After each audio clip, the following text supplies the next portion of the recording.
Pina-imprinta lang daw sa recto. Nako, bistado. Ayon po sa post ni Jason sa sablay daw sa account number, sablay sa check number, sablay sa branch location. Ano pa? Maniniwala pa ba tayo dito sa inilabas ni Madriaga? Malamang meron pa rin sila mga loyalista nga. Ayon dito sa post ni Jason sa, wow, maling mali. Mang Tonyo, Doc Ramil, wala pong branch ang Land Bank of the Philippines sa may DHUSD, formerly NHA, Elliptical Road, Quezon City noong 2021, 2022 to 2023. Pastor Benny Abante, ayan, sana sumagot din siya. Ang pinakamalapit na Land Bank branch ay matatagpuan malapit sa Bureau of Soils, malapit sa panulukan ng Visayas Avenue at Elliptical Circle, Quezon City. Nagkamali po iyong pinagawa nyo sa Golden Hand sa Barangay Talipapa at imprenta sa recto. Strike to ka na naman sa Palpacation Bikoy 2.0 at Trililing Dingdong Oragon. Sablay sa check number at sablay sa branch location, easy Tonyo Boy. So, check na yan kasi maraming nakapansin. May mga nag-comment pa nga dyan na di umano'y nagtatrabaho sila sa bangko, na maling-mali at questionable po yung pinakita. Nakaraan, sumablay na nga doon sa painting. Eto, sumablay na rin dito sa cheque. Tapos gagawin pa ng iba na bayani. Di wow, yung isa nakaraan, ginawang santo. Ito si Madriaga, gusto nilang gawing bayani. Di wow.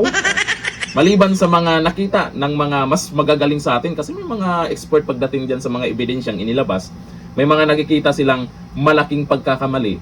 Doon din sa iyak-iyakan. Bakit kailangan pang mag-iyak-iyakan? Hindi naman siya inaano dyan. Ano kayang naisip niya? Umiyak ba siya dahil kasama sa script? Sabi ng iba. Umiyak ba siya dahil hirap intindihin yung binasa niya? Sabi ng iba. Umiyak ba siya dahil nagsisi siya sa ginawa niya?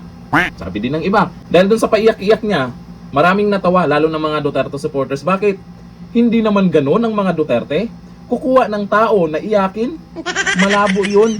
Ayon dito sa nagkomento, dito sa post ni Jason sa, nako, gawa daw ng recto to Agree kaya kayo sa sinasabi niya? Sabi ni Romeo Casiano Jr., bank clerk ako dito sa New York. We don't use red ink in a manager's check. Yan po ang maraming nag-comment dyan Mayroong mga nakakaalam po tungkol sa manager's check na yan. Tayo, wala po tayong alam tungkol dyan kasi ay mga yamaners lang naman ang may ganyan. Yun nga lang kasi, wala daw red ink na ginagamit pag manager's check. Isa na rin yan. Sablay kung totoo man yan Ito sabi ni Monyen Lecaros, naka-highlight pa talaga yung amount. Siguro sinadya yung ganong kulay para kitang-kita pag pinos nila, binalita nila. Sabi ni Finn Miller, double time mga Crocs, malapit ng 2028. Sabi ni Albert Pacaira, check number was also the same sir, walang ganon.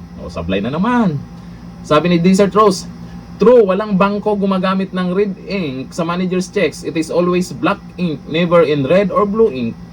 Peke yan. Ayan lang naman ay katanungan kung peke ba talaga yan. Pero ang sabi ni Jason sa, gawa ng recto yan. Ano sa tingin nyo? Saan ba gawa yan?